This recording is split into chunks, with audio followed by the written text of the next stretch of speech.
Okay. Recording. I'm gonna switch. Okay, you'll cue me when you want slides changed and when you want me to stop sharing them. Okay. Okay, my address is up. Please. Thank you. Much appreciated. All right, so welcome everyone to our first virtual Meet the Candidates night for the upcoming Viceregal polling. This is our first out of the 2 nights. The second night will be this coming Thursday from 7 to 9, held via the same Google Meet link. The questions will probably vary between the 2 nights, as you know, different folks will probably be on asking them. We also have some questions that were submitted ahead of time that we're going to ask our wonderful candidates. We do want to say that the SCA prohibits harassment and bullying of all individuals and groups. The participants engaging in this behavior are subject to the appropriate sanctions. If you are subjected to harassment, bullying, or retaliation, or if you become aware of anyone being harassed or bullied, contact Essential, President of the SCA, or your Kingdom's Board Ombudsman. Once again, just to remind everyone, this presentation is being recorded and we are going to put it up on YouTube to make it available to those members that are not able to attend.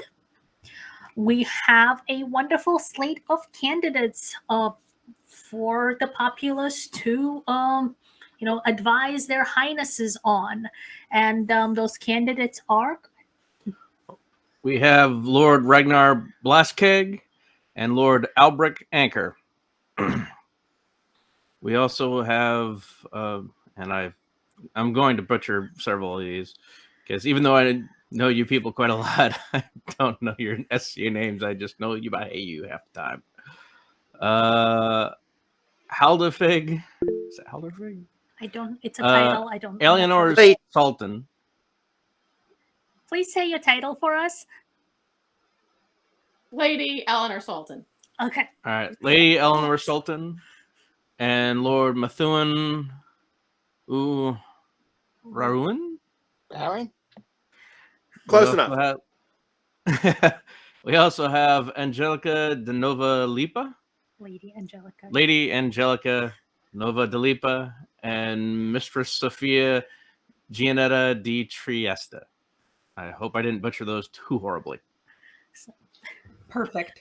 I know your names, but I don't know your last names. I'm glad I'm not All right. So if we can see the format slide, please, so that we can go over the format for tonight. Thank you. So for the format, we're doing the opening remarks. We're then going to turn this over to our candidates in the order we just presented them for opening remarks and introduction statements. And then we will jump into the questions. We will run the questions in the following format.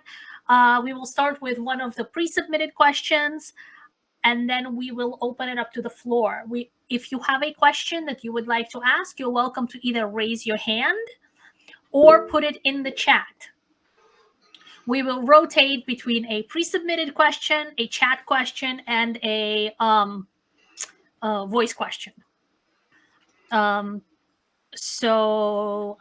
we'll rotate through that, as long as, given the 2 hours that we have tonight, we will have some closing remarks, and that'll be it for the evening. All right. So once again, thank you all for being here. We do appreciate it. This has been quite wonderful, and we are very, very happy to see so many wonderful people stepping up to take our place.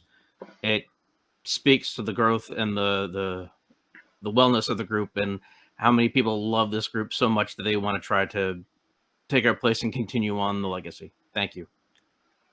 So we will now turn it over to Lord Ragnar and Lord Albrecht. Thank you, Your Excellencies. Hello, everyone. Hello, Ostgardr. Thank you for coming tonight. I'm Lord Ragnar Blaskeg. I am running with my comrade in arms, Lord Albrecht Anchor. Really, we're honored just to come in and run for the Vice Regency. We're really excited to be here tonight to really kind of show you our platform. We're coming in. We have some goals kind of in mind that we kind of want to run through. Mainly looking at how we can really re-engage the civilian populace of New York City to be excited to play with Ostgardr, how to really push the boundaries of what's been done before. I mean, this last 2 years, we've learned a lot about virtual. We want to really try to mix virtual and in person in some ways once we safely can really meet in person again. And really, we're looking to encourage kind of everyone to explore new corners of the SCA. We really want to engage everyone, create safe, inclusive environments. So, and we're really excited to kind of talk to you all about what plans that we would have if you choose us as your vice regents. Albert? You were muted, Albert. You are muted. Wish that was automatic when I heard my voice. Anyway, hi, I'm Albrecht.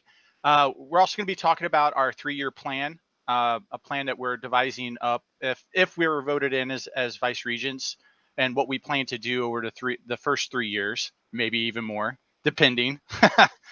But yeah, we have a lot to look forward to. And if you have any questions, or if you want to know us further and you don't get that much tonight, we also have a website. It's very easy to remember, Electra2022.com. If you just plug that in there to your website, it takes you right there. Don't Google it. It is also It'll go all over the place. ElectRA 2022. ElectRA 2022. I'll put it in chat. All right. Well, thank you very much. And we will now turn it over to Lady Eleanor and Lord Methuen. Thanks, what? We don't have an extensive opening statement, but we're glad to be here and be part of this process.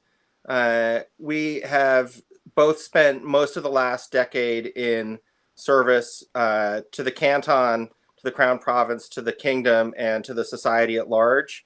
And we understand that the role of the Vice Regency is a unique commitment, but we feel like our history and our past efforts have helped prepare us for this next stage.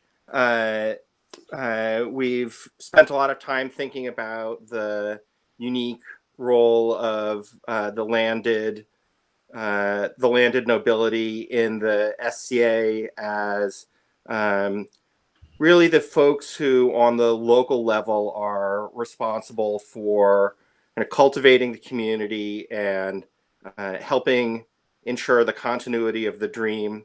And that's a role that the officers aren't responsible for, and that the royals play a key part in, but they're rather remote for most of us for most of the time.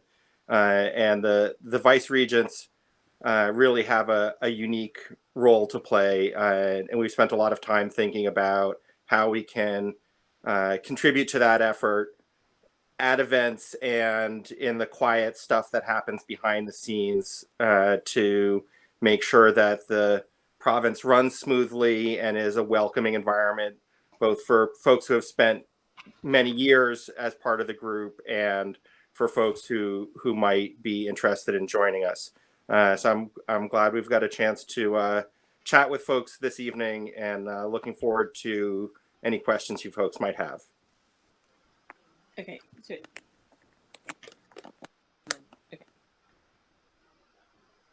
Well, we adjust.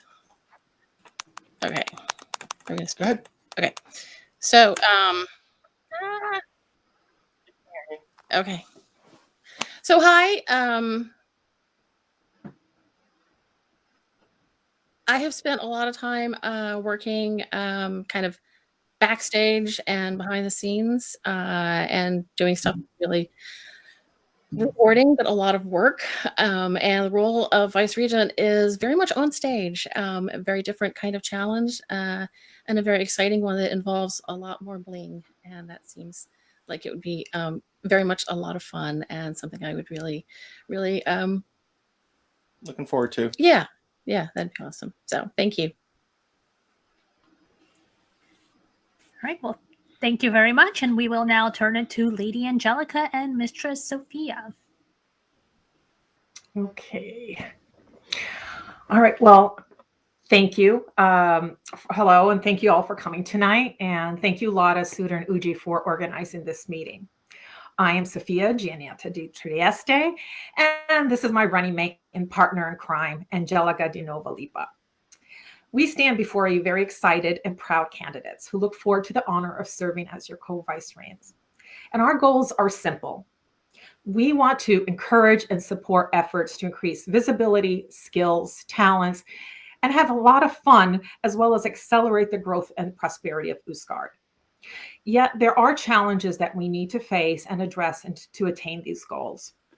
Over the past few months, Angelica and I have met with members of the populace to better understand their concerns and wishes. And I would like to take this opportunity to thank those individuals who took the time to meet. Your feedback was vital to formulating our goals. And some of the challenges that I want to point out, and these are not new, we've mentioned this in the past, but it's important to point out so they can be addressed. We need to focus on dwindling numbers and inactive members, lack of diversity, pandemic concerns such as COVID, which has severely limited our in-person gatherings. And lastly, I think it's really important, our public image. How does the community see us? So how do we address these changes? We need to step outside our comfort zone. We need to engage or enlarge our media presence and rethink how we engage with the public. And I'm going to have Angela briefly run through some of the objectives that target these concerns.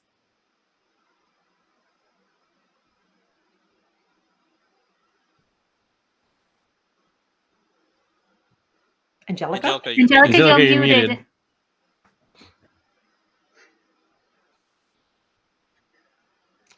Come on, Angelica. Thank you for pointing that out. I was so intent on being a good audience member, I forgot to turn my mic on. Let me take that from the top and say thank you, Sophia. Steps that address the concerns that were brought up. We want to create a marketing campaign. We're talking long term. We're talking putting this thing, make it roll and roll and roll. A marketing campaign that will brand our image to the public. Smaller demos is part of that. Demos don't need to be huge in order to reap benefits. Demos such as street fairs where thousands of people attend will put us on the ground floor and we'll have much more access than we do at, say, the 2 or 3 big events that we currently do per year. We want to build networking relations with the community by reaching out and establishing connections with district leaders, government leaders, community centers, leaders of civic organizations who can help us get out there. We want to promote events through local community calendars, such as Nextdoor and Meetup and local cable TV.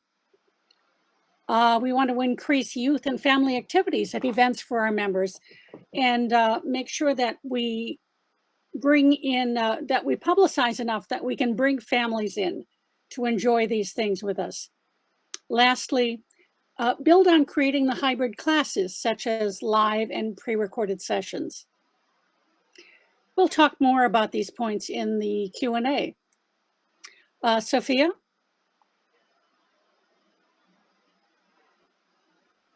And now you're muted. Sophia, you're muted. Now it's my turn. I was trying not to create noise. Angelica and I believe that we have a compelling vision. It's a vision put together by you, the people. We have a comprehensive plan. We have relentless determination. And we are surrounded by talented people of Ostgardr who, working together, we know that we can make it happen because we are Team Ostgardr. Thank you. Well, thank you everyone for wonderful opening remarks. Very nice. We are now going to jump into one of our pre-submitted questions. And we will start off with something a little lighter. In your view, what is the job of the vice regents? And we will start with, who do you want to? We'll start with Eleanor and Methuen.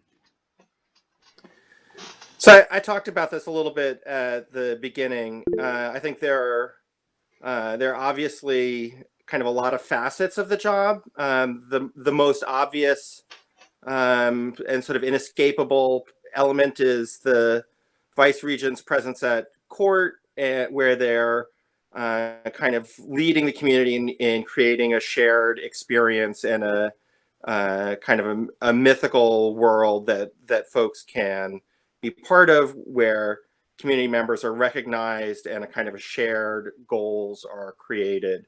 But there's a lot that happens behind the scenes that consumes far more hours than the limited time we have in court. There's the work dealing sort of up and down the hierarchical chain from down to the cantons and the populace and out to the kingdom and society, making sure that rules are followed, that obligations are fulfilled, both practical and ceremonial, and dealing with the kinds of little hassles and challenges behind the scenes. Some of that falls on the seneschal, as we've learned the hard way. But I think the vice regents end up playing a significant role in keeping things running smoothly, finding folks who want to be part of the group, but there's some obstacle that's blocking their way, and making a connection or solving a problem. All these kinds of little things that are less visible than the hour in court a couple times a year, that are the kind of the obvious highlight of it. And I think the kind of from the larger point of view, the vice regents play a unique role in kind of being the folks who are responsible for, I think of it as cultivating, because I can kind of come from a gardening perspective. Eleanor talks about kind of weaving the community together because she comes from a kind of a fiber background, but finding ways to bring the community together and help people create this shared culture and shared mythos that we call the dream. And I think the vice regents are play a unique role in helping the community create that experience.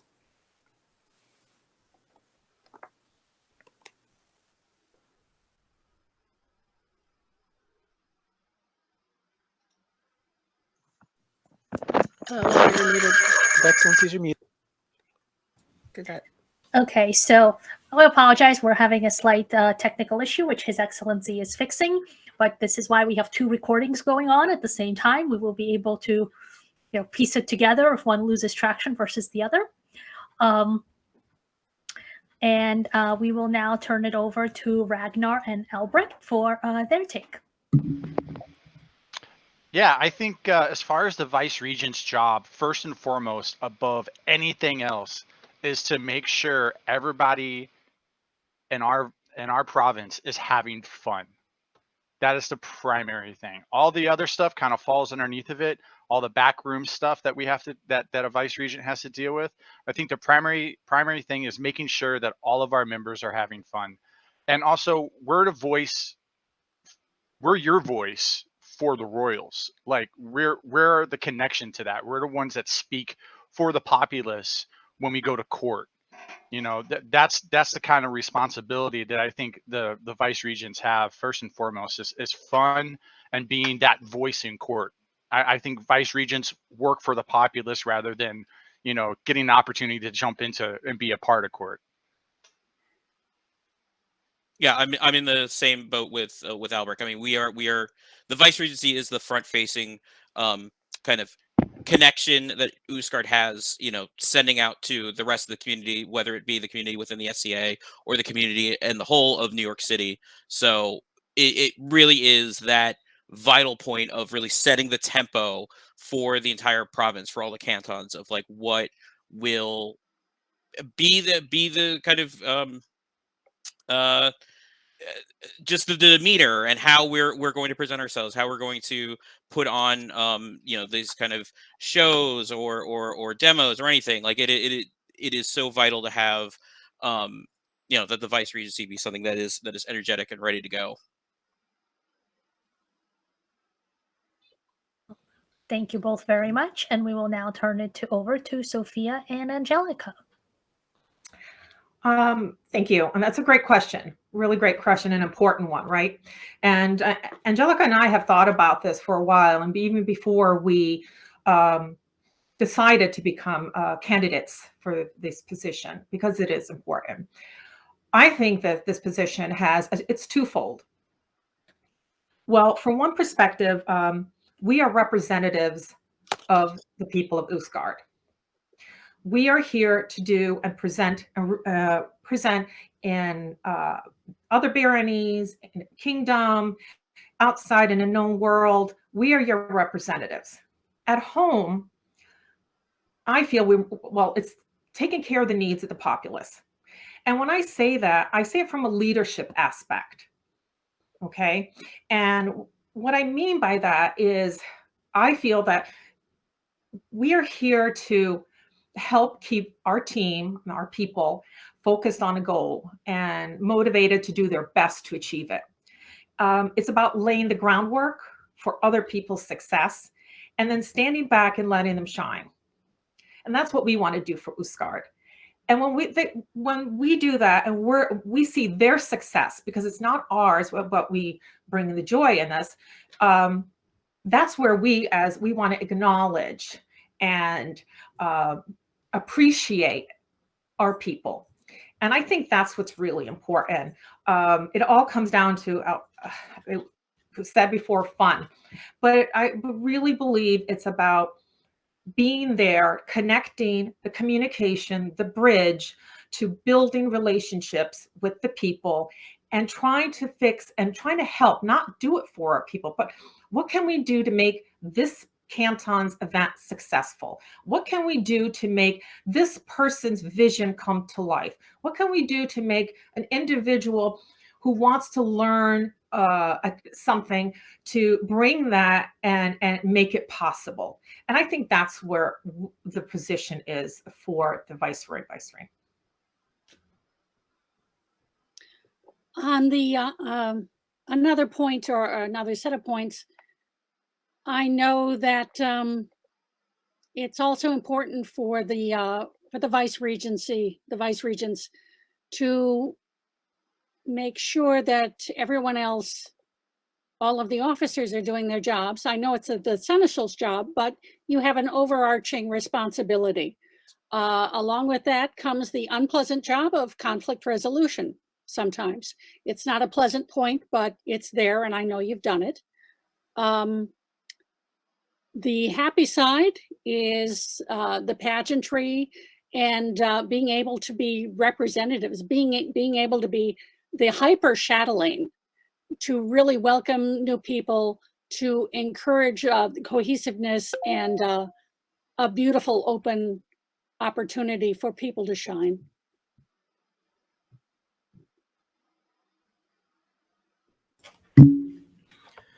Wonderful. All right, so we're going to open it up for just a moment. Does anybody have any questions? You can use the raise your hand if you have a direct question, or you can type it in the chat.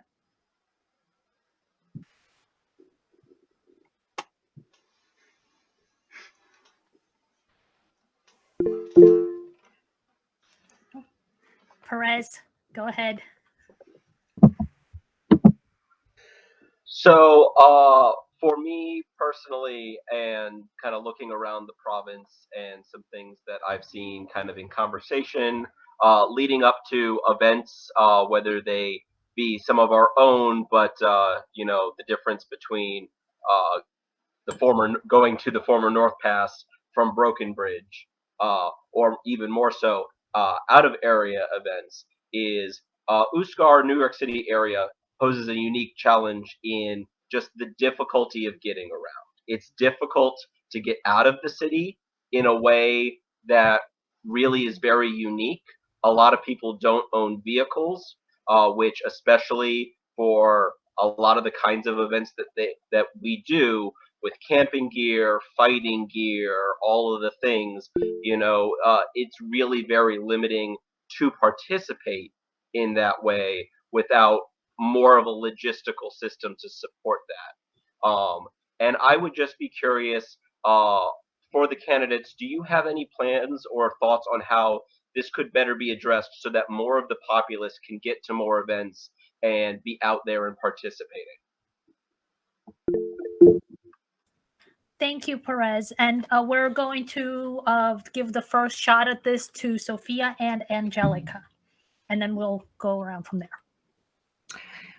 Thank you. That's a great question, actually. Really good, because that's been an issue since I've started in the SCA. Every candidate who's on here has helped and taken people to events, and it is a challenge. What we can do is, off the top of my head here, because this is really a planning stage and it's a good idea for the planning, is promote a little bit more heavily assistance to events. Who can take who, where are we? Because we really are, there's only so many vehicles, so many people. So it is a challenge, but we can support that by advertising it on our Facebook, bringing it up in advance. Like for instance, coronation, we're planning coronation. We can at this time say, who needs a ride, right?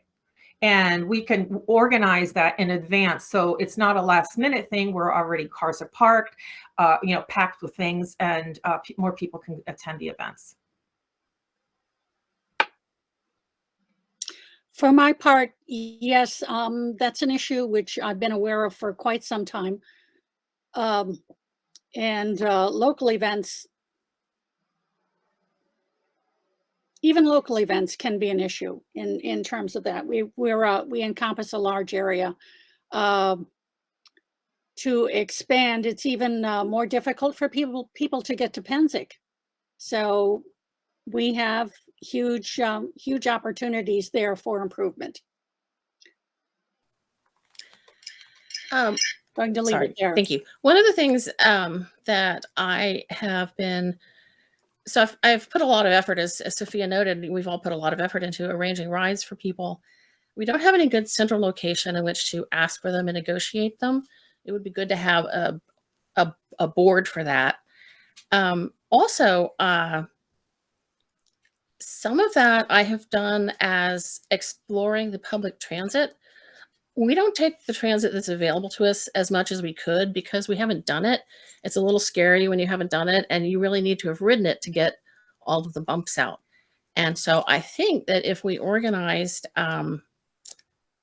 pre-testing the transit routes that would get us to the different places we're going to go, and then organize trips on the transit together, possibly even with a car that would take the bulk of your stuff. So we have a van that goes around and picks things up the day before, gets everybody's things. Then we all assemble at the location. The van arrives with our things. A lot more of us have gotten there on a schedule that involves us waking up at reasonable times and not trying to get up at 5 in the morning to show up on the Upper West Side by 7 so we can all get to the event in time for the novice tournament to start.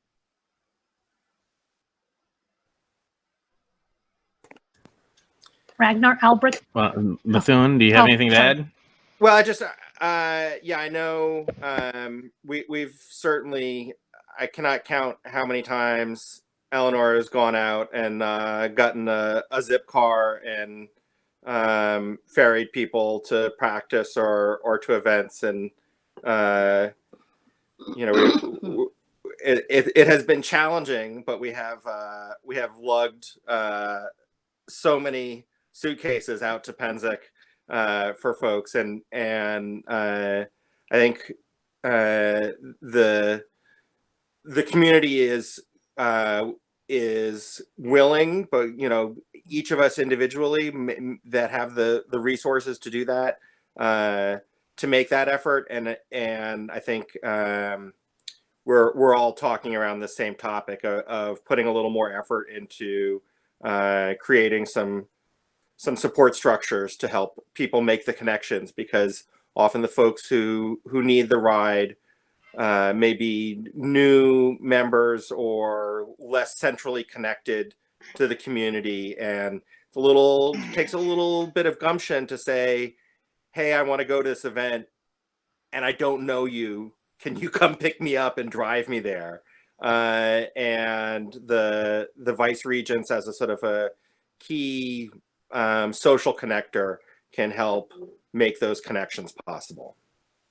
Because hospitality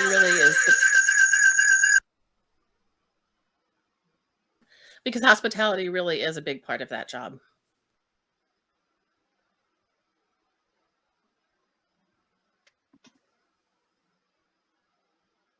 Okay, Albrecht and Ragnar. So this is, I think, really near and dear to Albrecht and I's heart. I mean, being fighters, one of the big issues is how do we love our gear somewhere. And it's something that we're starting to work on small scale. I mean, you may have all have kind of heard of the Discord, where let me start before that. One of the problems of Facebook is you can't really organize things properly in the groups. Like, you kind of just post something and you hope someone gets there. And we want to kind of move away from that, and or at least broaden the social media presence. And Albrecht set up a Discord server, which he can explain a little bit more in a minute. But, we have sections there for ride sharing. There have been points where we've said, oh, I'm going to this practice. Who wants to come with me? And it's been a great way to kind of organize things on a smaller scale. And we'd love to see that kind of expand up, in ways, and even look at different ways of doing this. Maybe instead of using these third-party sites of figuring out how to make the Ostgardr website a central place for people to organize ride shares, or how to for these events, making sure that public transit is, all this is posted. But I'll let Albrecht also have his remarks there. Right. So, I mean, the main thing is we already have a Discord set up. This solves a lot of the issues we have with Facebook. Facebook runs an algorithm, and that algorithm is based on how many people look at it, are liking it, and whatever. So if you put in something important up there, it's not going to be as front-facing on your front page as having Discord ready. So Discord is it's a simple chat service. It's kind of like WhatsApp. It's kind of like Telegram. It's kind of like Signal. You can get a login. It's very easy. If anybody needs any help, you can always reach out to me. I can guide you for it. I'm also the administrator for it. Once you're on there, it's set up with roles. You know who is where by just clicking on their name. You can see what canton they're in, and maybe even what their position is as far as if they're an officer or not. We have broken out rooms. We have voice chat ready to go at any time. You can jump on in there. We've had success with organizing trips and stuff through Discord. I mean, I know that the Armored Combat is mainly the main people who have been doing a lot of traveling, because we try to travel around multiple practices. So that's been mostly where the planning goes. But it's very easy. I can actually do it right now if need be, to start a rideshare chat room where we know with an event coming up, we can say, hey, this is 2 months out. Who needs a ride now? Because I think the biggest problem with getting rides to anywhere is the timing and communication. If we plan this early, people can go in on zip cars, people can go in on rental cars, all over. And yeah, I mean, it just works. Discord works better than Facebook in some cases like that. Also, it appeals to a younger crowd, and I think the younger audience is something that we're looking for as far as recruitment right now. A lot of people use Discord for a lot of different things. I know I have about 20 different Discords that I either co-run or I'm a part of. So thank you very much. And As there are currently no questions in the chat, we're going to jump to one of our pre-submitted questions. So, Ostgardr encompasses 8 counties, yet even before the pandemic, the vast majority of practices and workshops were held only in 3 of those counties: Kings, or the Borough of Brooklyn, Queens, and the County of New York, or the Borough of Manhattan, while most of the events were held in the other counties: Westchester, Putnam, and Nassau. As vice regents, how would you promote more even growth of and access to activities and events across the province? And we're going to start with Ragnar and Albrecht on this one. Thank you. No, that's a really good point. I mean, a majority of the practices have been located in Broken Bridge and White Way. It would, part of what I've been doing this summer or this winter before we had to do the shutdown was really going out to different practices and seeing what the drive time were to comparative locations. And I mean, look, we need to set up more things in both Lions End and in the Crown Province, formerly known as North Pass, and trying to get people re-engaged up there. So it really would be working with those local cantons about, what do they want to set up, and really going back to our first question, organizing ride shares and getting more people to come out to them, and getting people engaged, and possibly looking at different demos or different smaller events that are going on there that the SCA can come set up small sites for, so that we can get more local engagement in those areas, so that more people want to come to our practices and demos.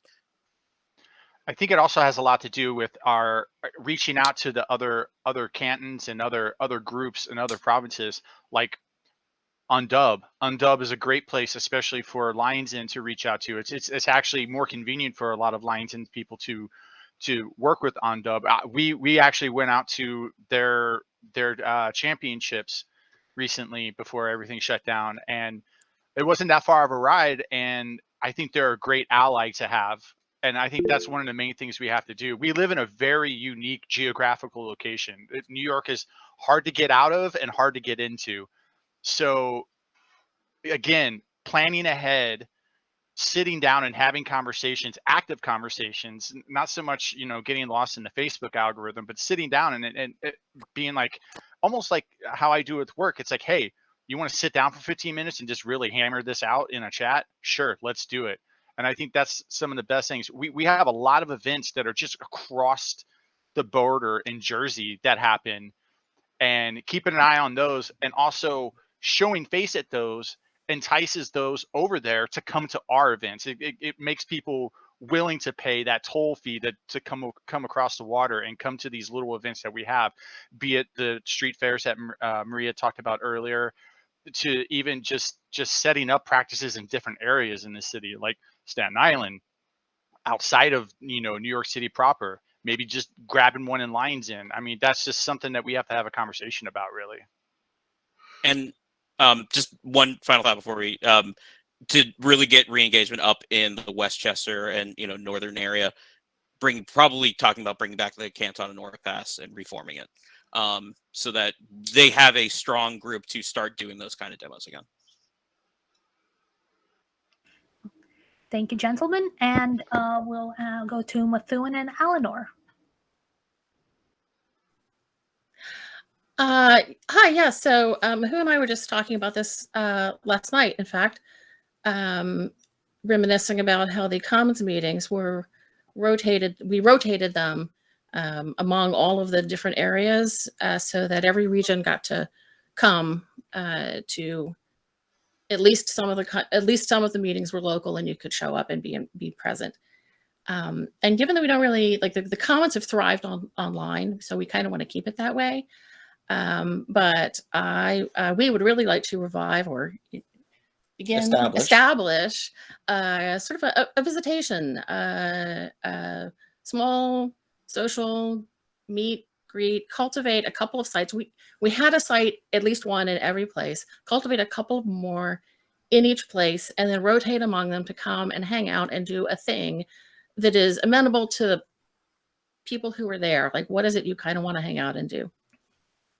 And in addition, I'm going to talk about cultivating. Well, I think the travel challenges that folks are talking about are no amount of carpooling is going to reduce the drive time from Putnam County to Nassau. That's still a trek, and so I think we have a challenge in making sure that there are those kinds of local activities happening. Not every week necessarily, but every month in all of the different regions of the Crown Province. And I think we have the populace for that. We have the level of interest.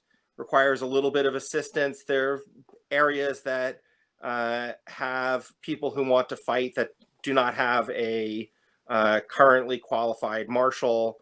We have areas where there are folks who are into ANS and would love to be doing a monthly ANS gathering, but just kind of haven't had the seed and the location set up to make that actually start happening.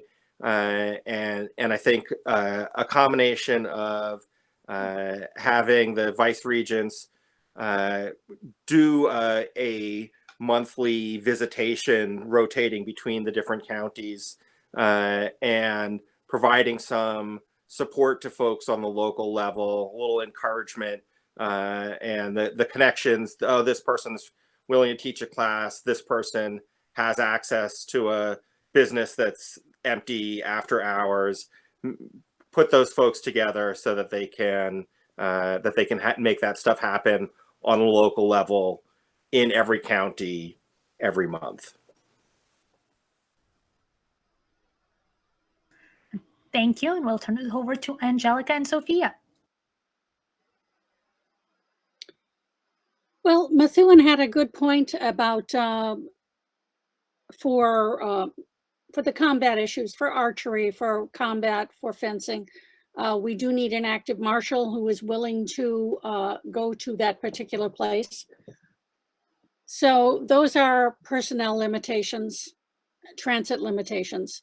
Regarding transit overall, I know this veers slightly off, but transit involves so much of what we do here. We face a problem which is faced by skating groups in other large metropolitan areas. We have these same issues.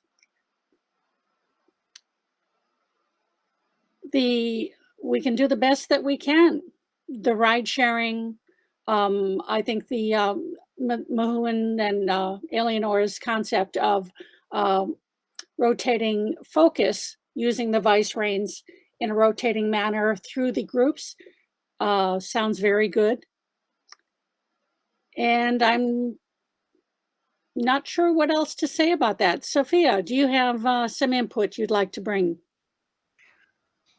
Well, if we want to do some events and strengthen at different cantons and locations, we have to have a presence at some, I feel, a facility. And that's what we were talking about, our marketing campaign. And that's where we want to address those issues. Reaching out, like I will just to give you an example. One of my grad school friends, Ari, he's the secretary for one of the district representatives in Queens. I reached out to him and I asked him, I said, can you provide me information about community centers, places that we can have events. We're not for profit, and he said, we're going to talk and we're going to set up a time to really go through this. And this is something that I think we need to do on an ongoing basis, is stretching, doing something a little different. And every canton has this, and all that we can do it. Yes, the viceroy, the vicereins need to be active, need to hear the people's needs and communicate. The cantons have a responsibility too, to reach out and say, we need this, right? Because it's communication, it's both ways. And we're again, like I said before about the leadership. How can we help answer this issue? How can we go about helping? And one is finding places, listening to what our canton's needs are, visiting and supporting, if physically or whatever capacity that we can, to make this event possible, or to make this ride share, to make what we can. And not everything, unfortunately, is going to work out, but we can try, right? We can work together and we can brainstorm and figure out what is the next step, what works and what doesn't work. Thank you. Thank you very much. And we will now go to a question from the audience. Bish, go ahead. Okay. Methuen, Angelica, many of you have talked about the transit. A lot of times, even when I was Senator of Ostgardr, the places that I had picked, seeing how I live in Nassau, not necessarily transit friendly, were shot down because the question was, how close is it to public transit? And you had mentioned this, but I want to hear more about what the plans would be if it is nowhere near a Long Island Railroad, or even, well, New York City is all subway, but for Westchester and for Lions End being off the beaten path. I know, Angelica, you said that major metropolitan areas are transit friendly, but most of the SCA is not transit friendly, and you have to have a car to get there. And Methuen, you had mentioned about rideshare, but what if there is no rideshare? What if the thing that you want to go to is too small? Or what happens if it is not transit friendly is basically my question. I have a solution for that. The solution for that is, oh, sorry. Well, so I'm just gonna let you know, we're trying to give everybody an opportunity to go first, each of the pairs. So that's why. So if you don't mind, thank you. So Methuen and Eleanor, you're up first. So I don't think this is a simple problem to solve. Or if it was, we would have solved it 10 years ago. I think that the a kind of a counterbalancing advantage that the less urban areas to the north and east have, although they do not have as much transit, they do have more folks who have large vehicles. And when we have held events in Lions End or in the northern regions, we have had a moderate degree of success in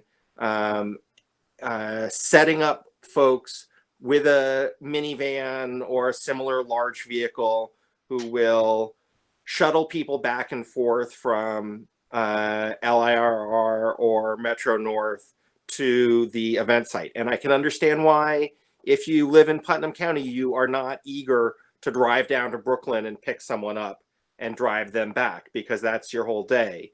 But to zip over to the Metro North station and pick 3 people up and get them to the event that's in your county is a kind of a reasonable project.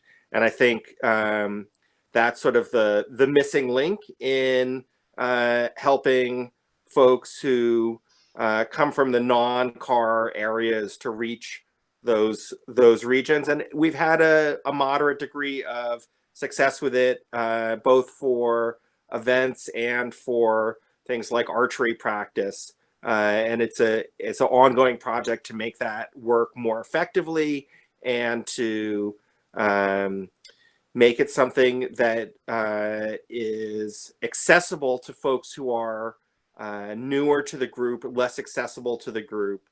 If I'm going to an event in Lion's End, there's a heraldry, Scola, like I know folks, I've been around for long enough that I can go say, hey, like, I know Jenna has a car and is close to the LIRR, and I'm going to go ask her. I can like come up with a list of people who could do that. But if I was brand new and didn't have that social connection, that would be a real challenge. And I think that's something that the province as a whole can do, and the vice regents can help to kind of establish those connections and that social norm to help make that work and make those connections.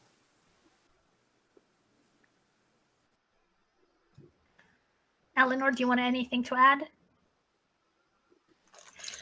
Okay, I said no, and then actually, I just want to reiterate my thing about pre-testing the transit routes.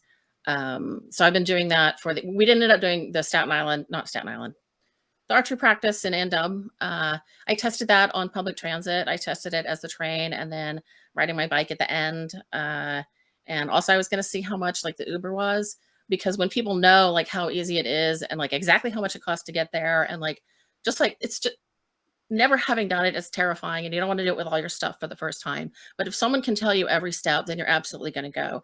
And so I really think that for some of the major events that are ones that we really want to go to, going ahead of time, 3 weekends before on the same Saturday morning, like how long does it take? Is the train running fine? Like, are there any hitches? And then putting up like, what do we need at the other end to get the end, that final mile handled? Thank you. Oh. And we will turn this over to Sophia and Angelica. My first times at Bear's Tavern and at Camp Morty for Barleycorn, I took Metro North up and a cab from the station. These are things that are available. They're fully available. Yes, we would like to be pampered and be picked up at our doorstep and taken all the way there, but that's not always possible. I know that all of the events that we make a good attempt to post the nearest transit points. I'm not saying that we should pick people up at the station and take them directly to it, but I think we also should be aware that we can baby people too much. Eleanor's concept of pre-testing transit routes is a beautiful thing. Thank you for doing that.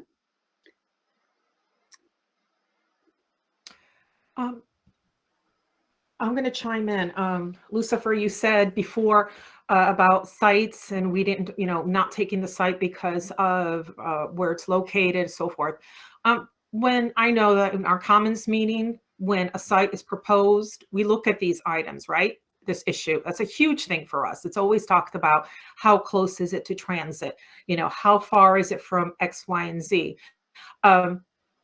Again, if it was an easy fix, we would have done it long ago. But yes, right now, unless we put the money in, and that would be the people who are riding to rent a van, which is an expense,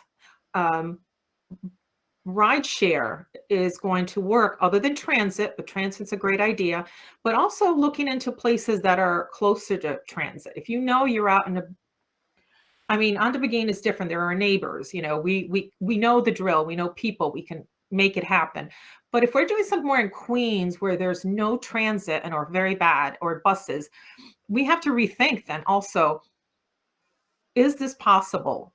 Is this going to be feasible for people? Will they come, or was it going to be more of a smaller turnout because they're not able to get to the site? So it's an ongoing, we're going to have to test it out. We're going to have to sit down and see if the transit system works. See if, the Facebook and announcing it and putting it online and, the chat rooms, and that'll work. But I think this still, because of the animal that we are in New York City, it's going to be an issue.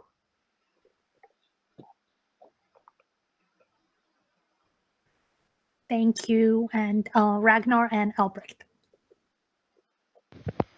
I think one of the main solution is to look at all the events that we have or all the events that we're going to have and figure out which ones are feasible to be hybrid. Because if we make these events hybrid events, and let me explain what a hybrid event is, that's an event that has in person, but also is streamed or recorded ahead of time. I would more go for the side of streaming than recording.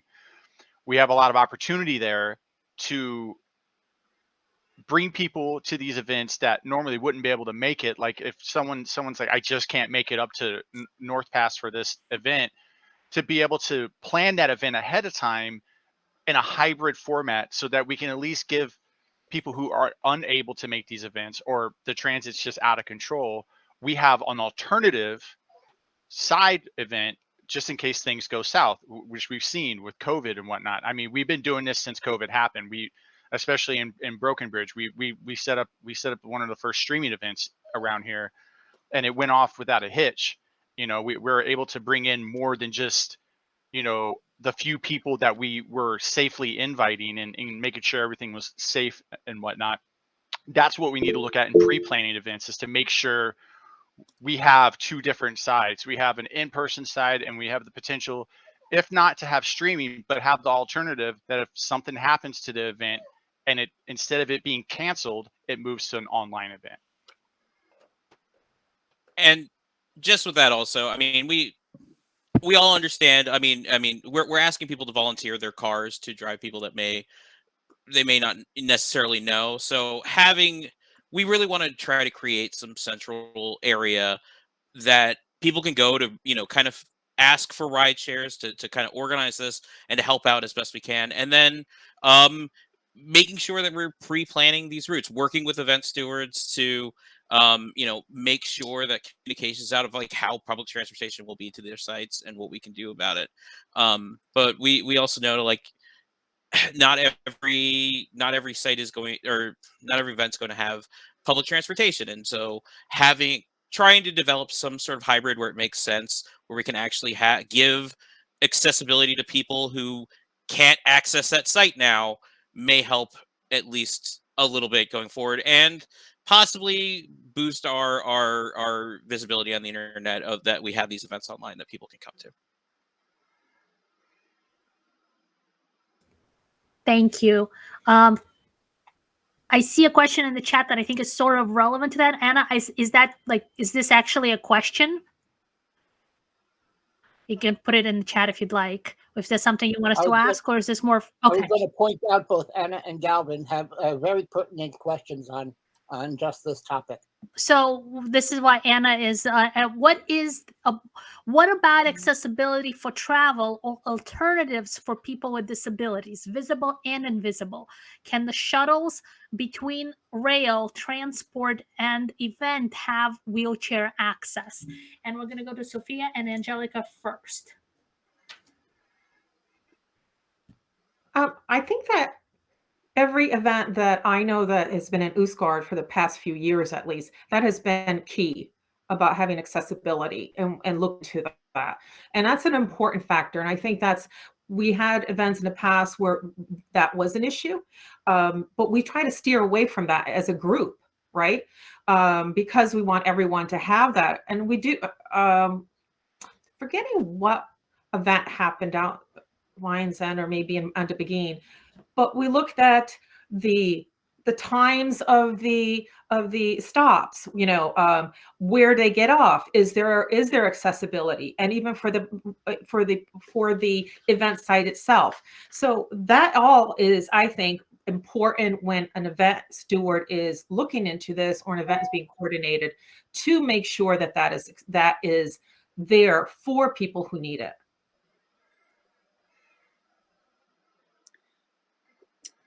Regarding accessibility in transit, say from a rail station or house to event, all of the rideshare that I'm aware of, I have a 91 Honda Civic. I couldn't fit a wheelchair in it. and most of our private vehicles are not set up for that degree of support, mobility support. If we were to rent a vehicle that was capable of that, that would increase the overall event expense. And I do not know if that is something that the province would go for. The hybrid events might be the only way for someone who cannot easily get to an event to attend without being there in person. I believe this is largely an economics issue.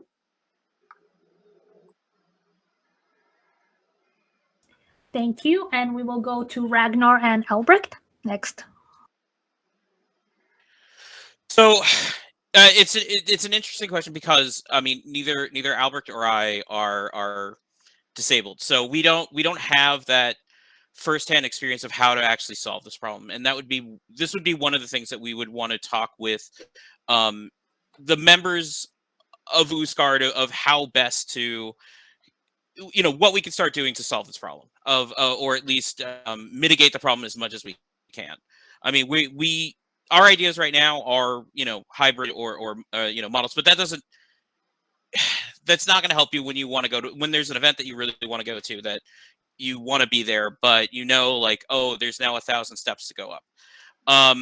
So this is going to be one of those things that we would want to work with our, you know, all of Ostgardr of how to solve and constantly improve and refine, because it's going to be an ongoing issue as you're dealing with, you know, as you're dealing with these with your life.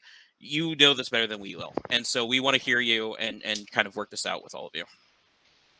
And I think it just comes down to when events are being planned, there should be at least a checklist of things that we need to go through. It needs to make sure that there's accessibility across the board, both in people who are disabled and people who live just out of reach of making it there or don't have a ride. I think it just comes down to sitting down when you plan an event, even a small event, to say, okay, who can we accommodate for this? If we can't accommodate these people, what can we offer to make sure that everybody gets to be a part of the event? Thank you. And Eleanor and McEwen. So for those of us who have run provincial events know there's a kind of established set of criteria for evaluating event sites coming from the East Kingdom Accessibility Porter, which we've used to try and kind of highlight what capabilities the individual sites have and what issues we can address for people. But I think Ragnar is right that to some extent this is an area that unfortunately requires disabled people to be their own advocates, and that's something we can try and help with. But I think the fact that different people have different limitations means that it's hard to come up with a cookie cutter approach that just says, oh, here's how we solve everyone's problems. We've got this checklist, 6 steps, we get those done, and then the mission accomplished.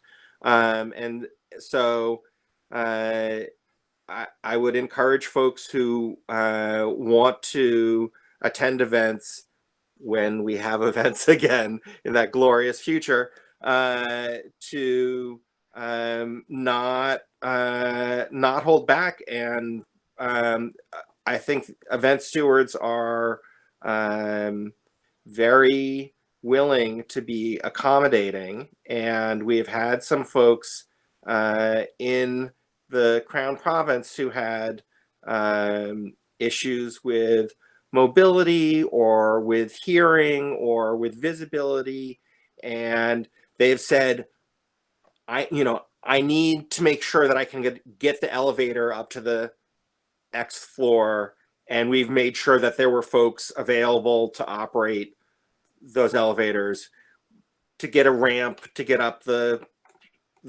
step that's inaccessible at the front of the building. I wish that was something that disabled people could rely on having taken care of for them, but I think we need to kind of actively listen and encourage folks who have those issues to come and tell us about them. So the part about advocating for oneself, I want to dial that back a little bit, because my position is that we need to know what your accommodation is. We need to know what accommodation you need. When we're looking for rideshare, we need to make it possible for you to tell us what that accommodation is. And it needs to be the responsibility of the event stewards and the hospitality managers to figure out whether or not the sites we're using and the places we're going can meet those needs, and what we can do to bridge that gap. We're not gonna be able to bridge all of them. There are gonna be some events held in places we don't control. Maybe we want to go to, but we just can't because they just have 5 steps, whatever. Knowing that in advance, this is where I get back to the part about like pre-running the route, because what doesn't seem like a hitch to someone who walks around, someone who's pushing a walker, it's a completely different story, and you really notice those things. So sending someone around who knows what that's like, and then reporting back so that you can judge before you commit to this trip how hard it's going to be for you and whether you can meet the challenge, and then asking for whatever additional bridge you need to meet that, and then we'll be there to try to make that happen. I'd like to thank the candidates for answering Galvin, Anna, and my questions altogether. Thank you, everyone. Now, Gibbs, did you have a question? More of a statement. There was talk about trying to get stuff set up in Westchester. I work in the central office for the Westchester library system, so I can put people in contact for potential programming and outreach discussions. And as a local non-driver, I can help advise on public transit access. Thank you, Gibbs. Thank you. So we will go to another question from the chat. And then Lily, you will be next. So a question from the chat. Some of these problems being discussed are due to the simple fact that people don't really know one another. Smaller gatherings, I found, are the best way for people to do that. What are your plans to form these gatherings and then actually make sure that people show up? Sir, and Ragnar and Albrecht are first. I'll let Albrecht go first. So I think with small events, even if I think right now, just where we're at as a society, and where the world is at, small events can happen online. We have this great Google Meet tool to use.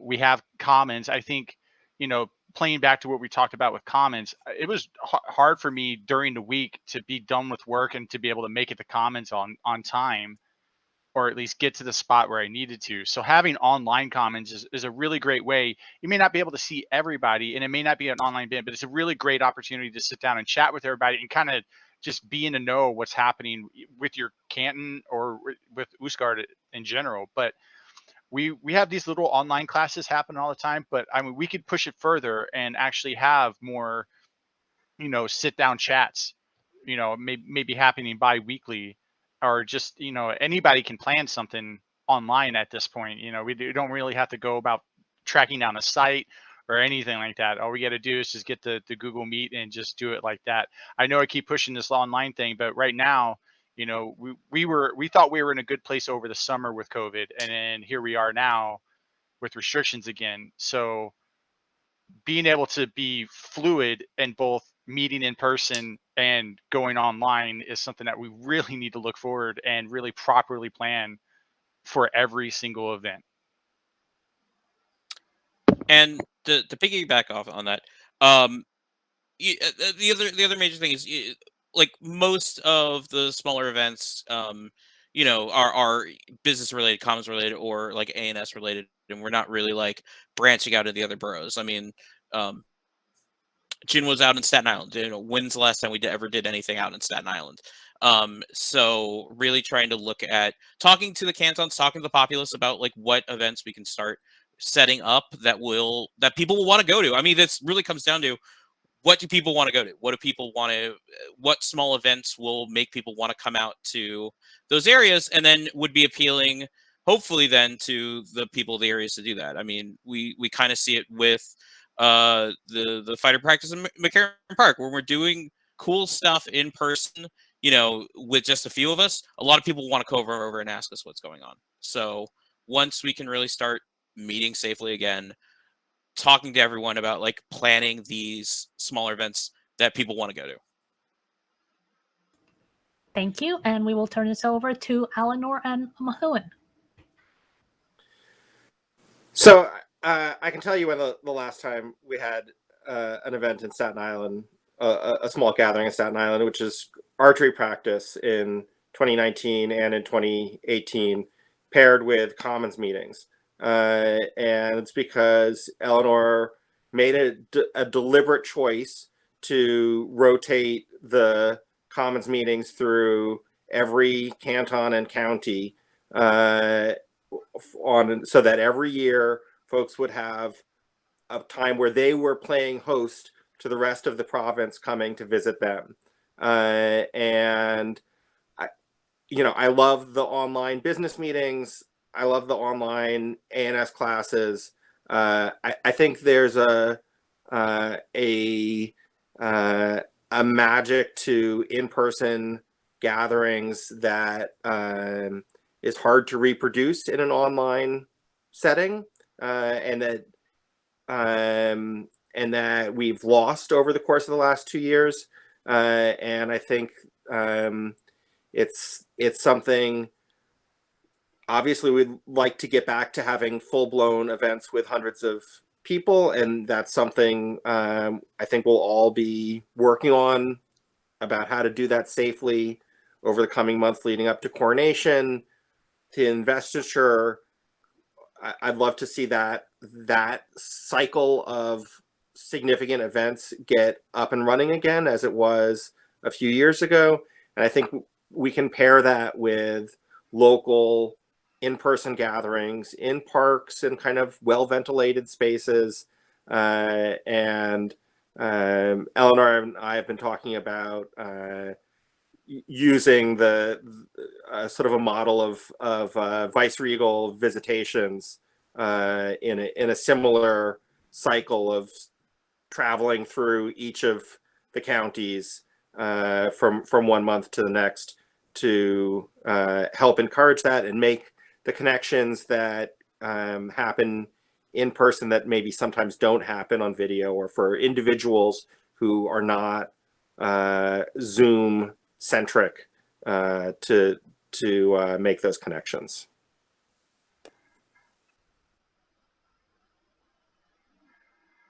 So yeah, there's a like Mahoon just said, there's a real thirst for in-person connection, and also the safety of it. And I think the outdoors, small people's favorite parks, and along with that, as we've been cultivating events, it would be nice to have more events at parks and develop our infrastructure that makes that more comfortable, so that we have propane heaters, so that we have some cooking equipment that we can just bring out and have some feast kitchen. And then we can worry more about the space and less about the infrastructure. Thank you. And we will turn this over to Sophia and Angelica.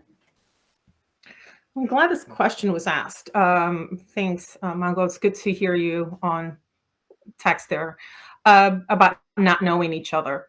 One thing that Angelica and I have been thinking about and planning was what we call getting to know Ostgardr. And for us, it's about taking, reaching out to different members of Ostgardr from different areas and inviting them to small chats with us.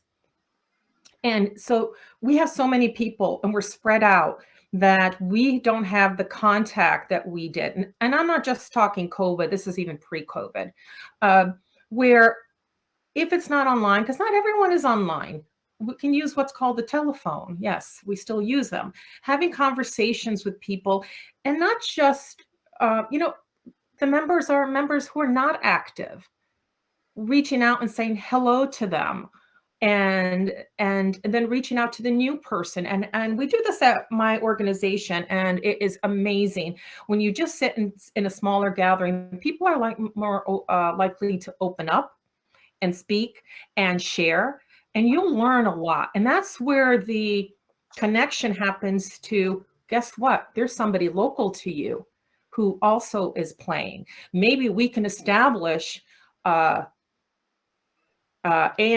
like in the park, like Eleanor said. I think those are safe places. But even if we don't do it in a park, we can find places. We just haven't done formally as a group, to have a committee searching for areas where these things can happen, like to have a listing to go through, like a marketing campaign. And it really comes back, we have a lot of information and details how we'd like that to happen. But yeah, getting to know Ostgardr is a way to start to kind of get to know and also people to know us, right? Who we are, what our expectations are, what we think, and so forth. And that's really key. And then setting up, I think also, I love smaller events. And you know this if you've been to my house. I love workshops. I love gatherings. It just fills my heart when I see people sharing and coming together. And we can replicate that.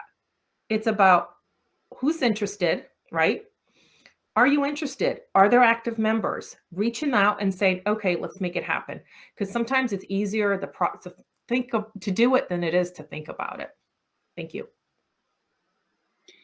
For my part, just addressing the second part of Lily's question, how to guarantee people will show up. You cannot guarantee. You don't know if their brother's getting married or like Sophia, or what have you. It is their particular interest and whether or not there's a blank space on their schedule. There are no guarantees. We can provide a magnet, but that magnet is only going to work for X number of people. And it all depends on the appeal for the population that's available at that time. I'm going to chime in one more on it and say, that's why we need to increase our members as well. We have to actively look to maybe instead of a small gathering, we can go to, we talked about street fairs or events or that are in the area that will attract, and that we have a stronger presence and more people in Staten Island, Queens, Brooklyn, Manhattan, that if they don't show up, you invite 40 people and 20, you still have 20 people. Thank you, everyone. Lily, did you have your hand up?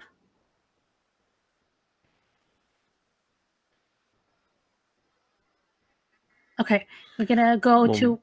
Come back and get them. Well, come back. She's coming. She's coming. She's okay. unmuting. Okay.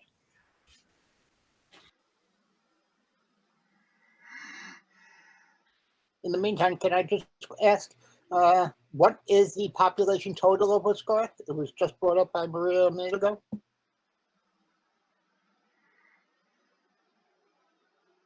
I don't have access to that information. In terms of Okay. paid membership, or in terms of participants, or in terms of people who live in the geographic area? Paid membership? I think it's somewhere just under the 200 mark last time. Unclear on which of those. Yeah, I think it's just under 200. So Lily, now that you're here, what is your question? Okay. I'm going to dive right into the 800-pound gorilla of COVID. And I know we've all been, talking about when we can get together again. And certainly the SCA as a whole has put in place some things that make it possible for people to get together in person. But since the home that I live in has somebody in it who is immunocompromised, we take extra precautions. And I'd like to know from the candidates what your outlook is on taking those extra precautions at in-person events. How do we make that palatable to people, especially people who are new to the SCA or are new to just the local area? Thank you, Lily. That's a good, hard question. And we're going to turn it over to Eleanor Methuen first. Well, I think we got our feet wet in this area over the course of the summer and fall with the regular practices in Broken Bridge and with our initial event up in Putnam, and I think it is a delicate balancing act, and the combination of society regulations and kingdom expectations and local folks having very different levels of concern about things makes it impossible to do things the way each person would prefer, because people have different preferences. But I think we saw pretty good results both up at Putnam County Memorial Park and at our local practices in Broken Bridge. People took the masking seriously. There was hand sanitizer available. We really did do the vaccination or test checks in a thorough fashion. And that's not 100% guarantee, but I think it actually made those events safe. There were not any incidents, to the best of our knowledge, where anyone got sick at those practices or events. And I think we're able to do that in following the norms that have been established.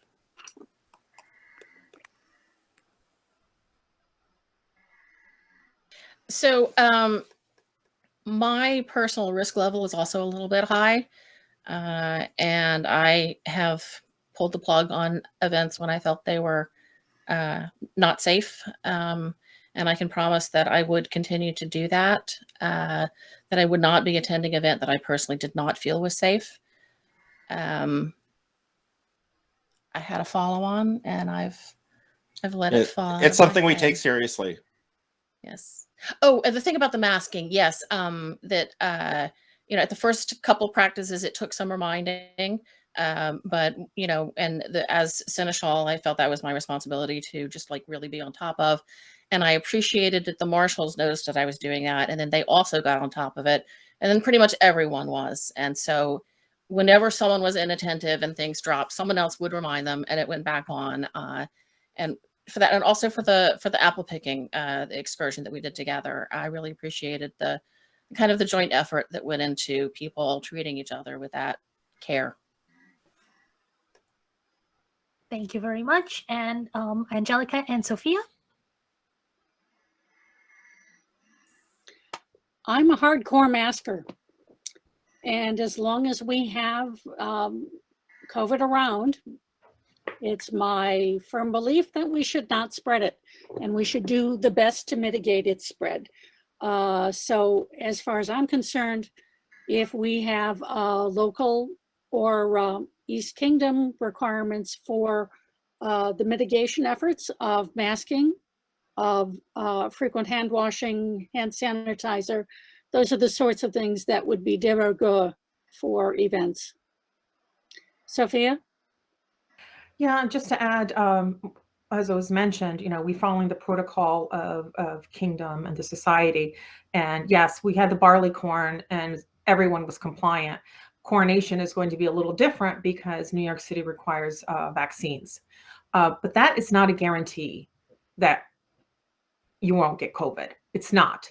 I work in a medical profession, and one of the things that they're studying right now are these issues, because I have friends who are epidemiologists, and there is a risk. And no matter what, you can, it's hard to tell when somebody gets the symptoms. Everyone varies differently. When they, you might be negative, and then a few days later you're positive. So it really is a personal decision as well. Right now, we're still high risk. I didn't go anywhere. I got it before. I did go to Antier, but I got it before I went to Antier. I go nowhere. Work and home, and I got it. And it's frustrating, right? Because I took all the precautions and thought I might have given it to someone else, which I did not. But still, here it goes. You can do your best, and it still might not. You're just going to get COVID, unfortunately. And I hope that's not the case for anyone. And but it can happen.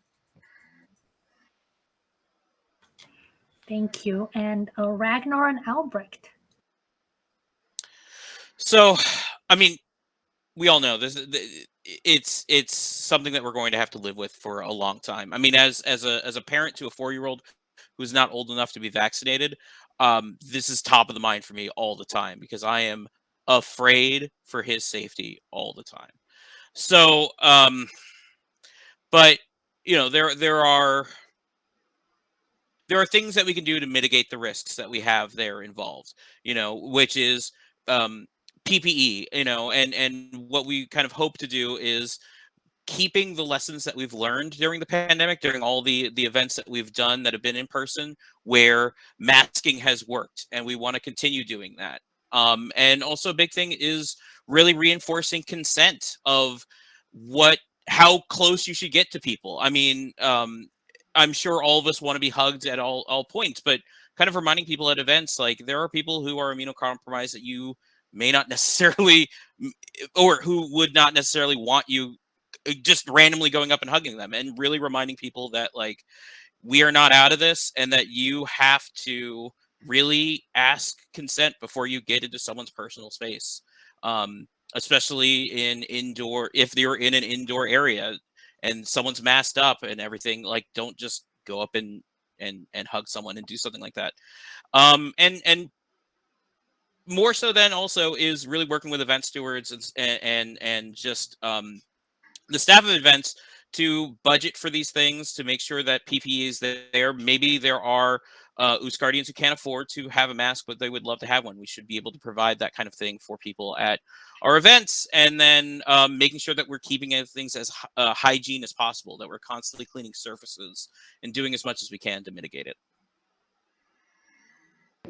I mean, coming from someone who is in a super safe household, who doesn't really go out, especially in wintertime, I got it standing in line to get my booster. I got COVID.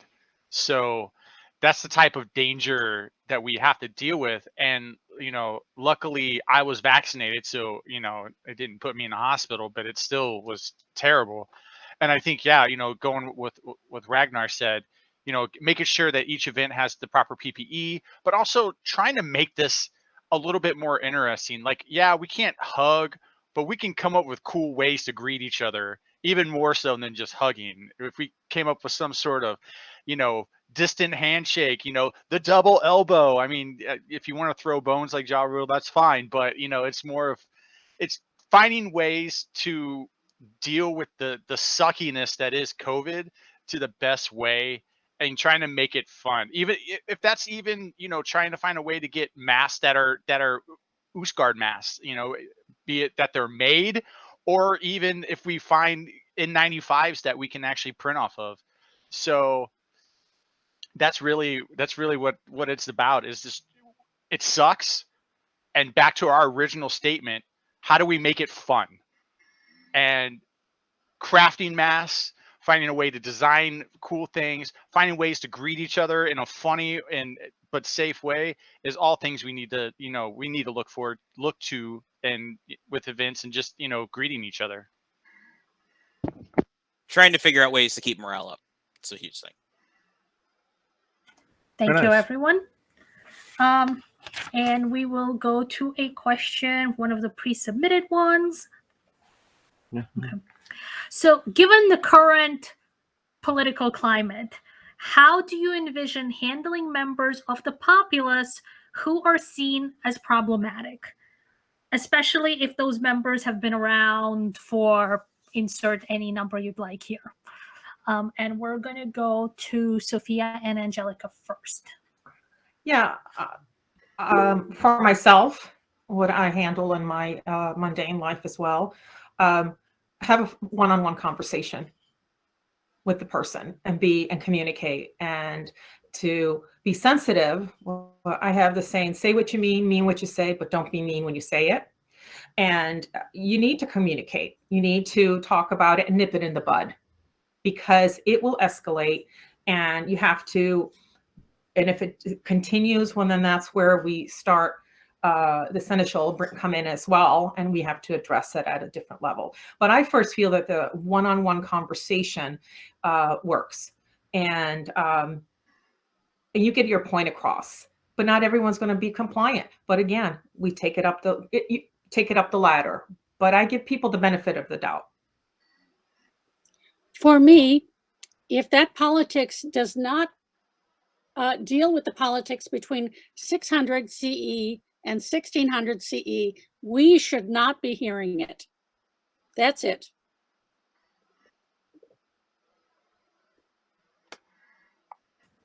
Thank you. And Ragnar and Albrecht. I think we can run off with what Maria said. It comes down to, you have any type of thing. If someone's causing a disturbance, or someone has been causing a disturbance, or someone just makes people feel uneasy, you have to have that talk with that person, and you have to do it with kindness and consideration for that person. We're not here to scold people, but if it gets to the point where that conversation no longer is working, then we have to turn to our seneschals to handle it in the manner of law for the SCA, to make sure that person doesn't reduce the fun. One, also, people feeling uncomfortable, they're not going to come to events, and we want to make this accessible for everybody. So if there's someone there that people don't feel comfortable with, that the people who don't feel comfortable, I'm not saying that's your obligation, but speak up. Just talk to your seneschal, talk to your leadership about it, and be like, hey, this person doesn't make me, I don't feel comfortable around this person, and have a sit down with it. And just, it's kindness and consideration for these people. Everybody's a human being, and we can't belay anything that people put out. Everybody, there's so many different personalities in the SCA. It's just, when I was in the Navy, tons of different personalities. And if someone is causing a disturbance, yeah, you can sit there and grab them and make a scene with it, but it's better just to pull that person to the side where nobody can see and talk to them. You just have to talk to people. And to add to that, I mean, we before this event, we had the anti-bullying policy, and we really take that to heart. I mean, if you feel like someone is coming in and having this point of view that is making you feel uncomfortable, that you are feeling judged, or somehow something's going on, we want to be there to be the mitigators that go to that source and talk to them, and first give them that chance to work it out, and if not, really escalating it and dealing with it the way that the society gives us the tools to do that. Thank you. And Methuen and Eleanor. So there are a lot of missing stairs in our society around, and in all of our groups. And we're starting the hard work of filling in those planks. And it definitely begins with that one-on-one conversation. It begins with hearing the people who are saying that they have the problem. And then there's the one-on-one conversation. And it needs to escalate after that. It starts there because often the person who is the missing step doesn't know that they are. But once you start having that conversation, we need to not continue doing it all just in the background with talks to each other and keeping it all private, because social pressure is the only thing that's going to change behavior and make people understand that they really are affecting other people, that it's not just people talking. Mohan actually has a good example of how he's handled this, and I'm going to turn it over to him. Well, I don't want to name names, but I think a number of us have been involved in having those kinds of challenging conversations with folks over the course of the last 5 years, because in part because some folks who have been uncomfortable have been more willing to speak up, and I think also there's a kind of a changing set of attitudes, and folks are more willing to say, "Oh, I heard that joke was not funny and was not appropriate." And I think Eleanor's point is right, that starting with one-on-one conversations is good, but getting to the point where you can have a conversation with half a dozen people around a table at an event and say, like, I understand where you're coming from, but it's really a problem, and it's not just me and you talking about it. This is something we as a community are dealing with, and I am optimistic that kind of approach can help to solve those kinds of problems before it reaches the point where the seneschalate has to step in and to deal with problems that maybe don't rise to the level where you're going to get someone R&D'd or you're going to get someone banished from the royal presence because it's really reached a level of harassment that requires that as a response. There are kind of a whole gradation of social challenges that I think all of us are trying to finesse, and the vice regents can play a role in helping to set those norms and kind of provide the social nudge to help people take it seriously. Thank you. We will do one last question, and then we can do closing, then we'll do closing statements. Since we do have less than 15 minutes left. So we will go to, since I'm not seeing any questions in the chat and no hands raised, we're going to go to one of the pre-submitted questions. What are your views of having provincial officers, especially greater officers, who live outside Ostgardr's 8 counties? And just so you know, greater officers are considered the ones that are required offices for the province to have. And we will turn this over to Ragnar and Albrecht first. So this is an interesting question because it's something that we've had in Broken Bridge, where we've allowed members who have played in Broken Bridge but don't live in Broken Bridge hold offices, and in the past it's worked out fairly well. I mean, as long as it's someone who, in my point of view, I'm happy to talk about it as something that Ostgardr in general would want to talk about. If there are members who come in from outside who may possibly play in Ostgardr, love Ostgardr, but can't live in Ostgardr because of financial reasons, because it can be hard to live where you want in Ostgardr, and maybe you're just right across the border or something. It can be something that works depending on how it's written, and maybe not every office, but it is something that we can talk about because it has worked. I mean, for Albrecht, he doesn't live technically in Broken Bridge, but he holds an office but he lives kind of right next to Broken Bridge. At 1 block away. Just 1 block away. So it is one of those things that at least at a local canton level has worked.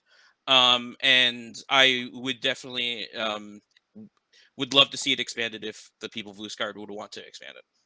Yeah, just a comment on that. I mean, obviously, stuff like the exchequer and a seneschal would be people that we'd like to have that would need to be in the canton that is that they're running or are an officer for. But things like the chatelaine and arts and sciences and some of the other ones, I think it's just in the province in general, it's just we just have to. I think it's a case by case basis. I know a lot of us. I know a lot of we've had some members who have moved from Ostgardr but still play with Ostgardr, and that's just chatelaine recruitment. You want to keep those people that left that are still willing to play in our group if they want to be an officer at that level. So Thank you. And we'll Methuen and Eleanor. Well, when we wrote the charter, which was previously called the bylaws until corporate office came down and said we were using the wrong term, we established a requirement that people either have been residents for the last 6 months to be an officer, or else that they were regular participants in our activities. And that seems like a reasonable way of kind of finessing that boundary. If someone lives in Hoboken and they commute in and spend all day in the city, they work in Brooklyn and they go to the practice, that seems like they're a participant in our activities. And I think the same goes for kind of any edge of the city that you're considering. If someone is seriously engaged, that seems reasonable. We have had a few cases where someone was part of the city and part of the province and moved away and really dropped out of circulation, dropped out of participation, and they were Eleanor has said at times had to encourage people to recognize that they're really not engaged at the local level as the seneschal in the last few years. And I think reasonable to I think we've struck an appropriate balance. Yeah, the losing engagement is something that can happen no matter where you live. And so I am personally a big supporter of people who are engaged and who actively participate, particularly as we move towards a virtual world in which, we are manifesting a dream that does not exist on the physical plane entirely. It exists in the meetings among ourselves. And some of that brigadoon that we make is happening now in virtual space, and that extends our reach in terms of who gets to play with us. And I think that people who are committed to participating in Ostgardr should be allowed to serve that way. Yes. And as a concrete example of that, Baraka, who was our A&S minister here in White Way, moved out of the city and has continued to do a fantastic job running the Solars. She's super engaged in the province. She does a great job at the canton level. I think if someone didn't live in the city but was similarly engaged in the Crown Province, more power to them. Thank you. And we'll turn this over to Angelica and Sophia. Well, I'm in agreement. Oh, sorry. You can go, Angela. Okay. I'm very much in agreement with the ability of someone who is fully engaged, especially given, as has been pointed out, that the audio-video technology has really permitted engagement across nations, much less counties and states. And we have fine examples of people who have and continue to hold office, even though they may be in Crown lands in Jersey or in Dutchess or in Philly. So it's all to the good.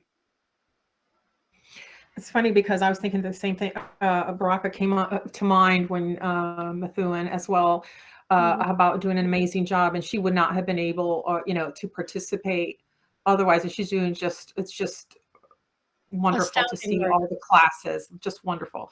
And yes, if the canton and they are the officers and the people are saying, hey, this person is really great. They're working with us. They are supporting us. They're active with us. Why would we say no? Because it's just a betterment for everyone, right? We're all going to benefit from that. So I'm all about that. Oh, thank you, everyone. Do we? So we'll get some closing statements here, and then we'll say a small piece, and then we'll end for the night. And for closing remarks, Methuen and Eleanor, you're up first.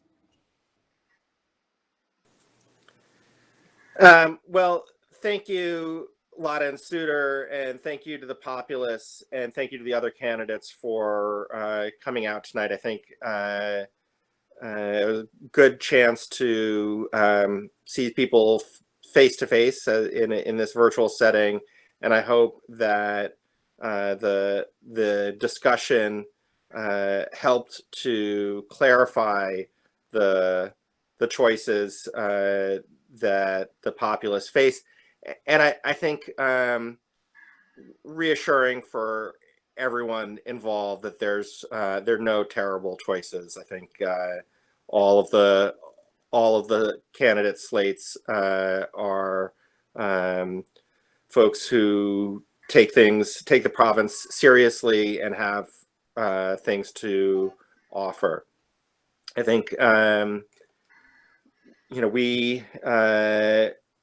we have a long history of serving the province, and I think we're ready to kind of step up and take it in a new direction and serve the province in a new way. But I think it's something we're ready to do, and I think that role of helping everyone achieve that magical dream is something that we're eager to contribute to.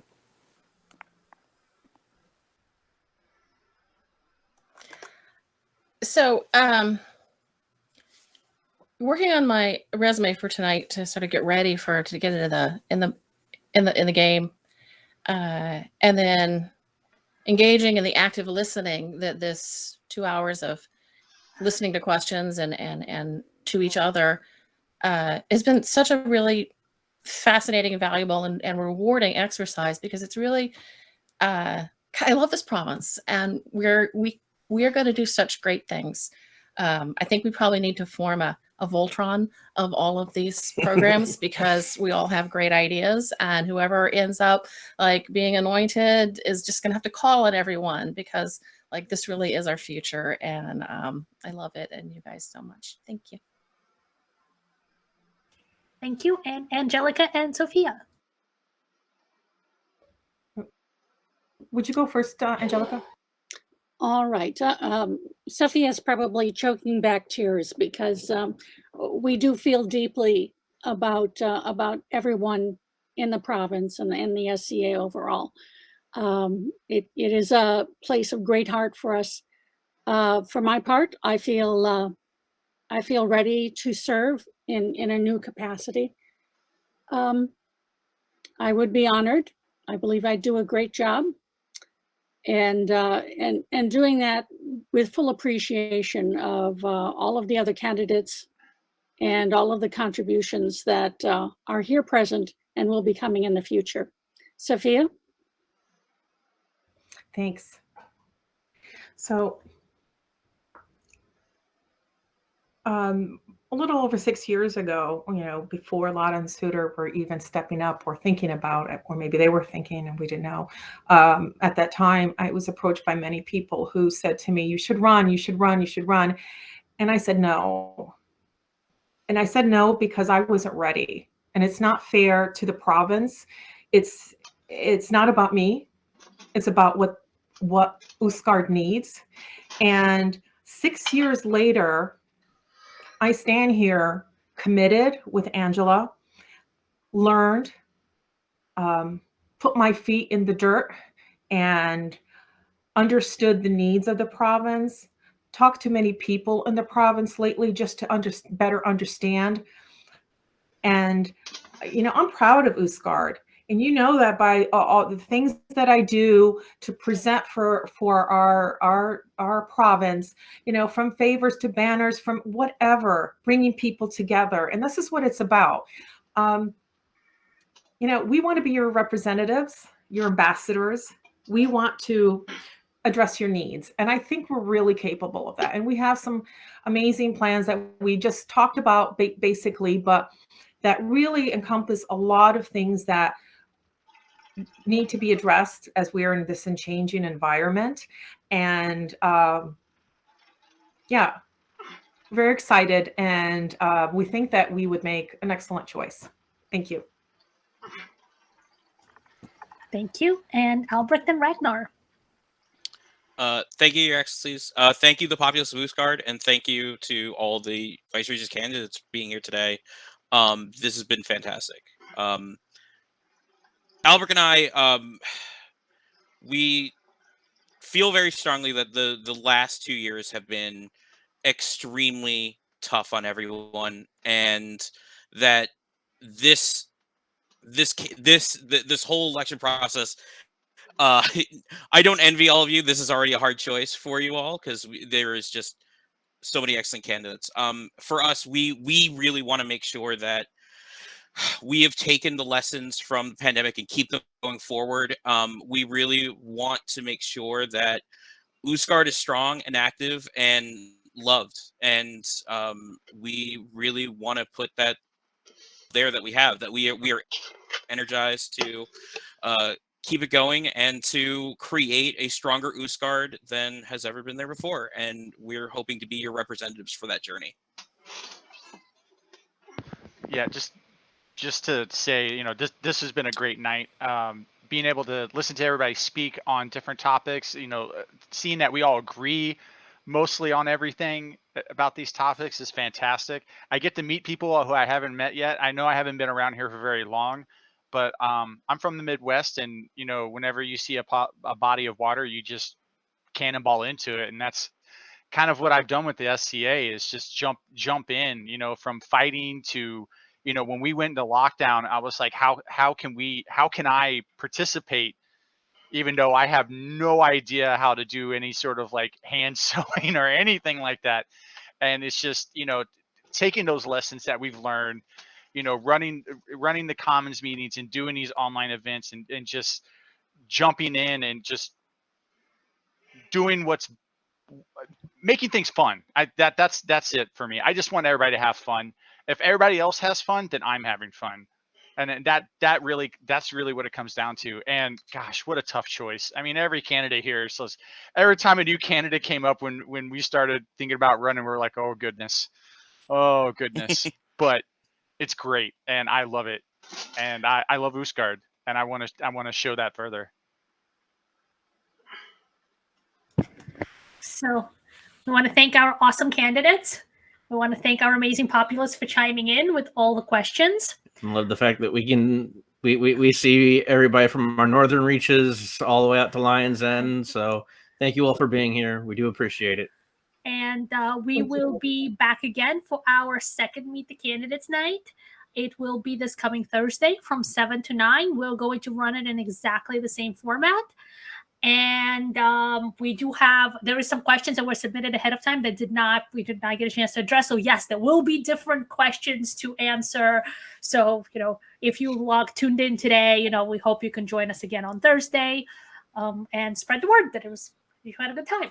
So. Nobody thank you asked us all. what kind of ice cream you like. God, I spent know. so long prepping So for that sad. question. Look, Well, my we'll get answer to is next time. easy. Thought about it for days now. All right. Thank you all again. We do appreciate it. Thank you to the candidates. We, like I said in the very beginning, we are so very proud that there's so many people that want to step up and continue this proud province and all of its wonderful aspects. So thank you very much. Thank you. Thank you, everyone. Thank Have a you. good night. Thank you Thank for you, everyone. this opportunity. Okay. Good night. Good night. Good night. Good night, everyone.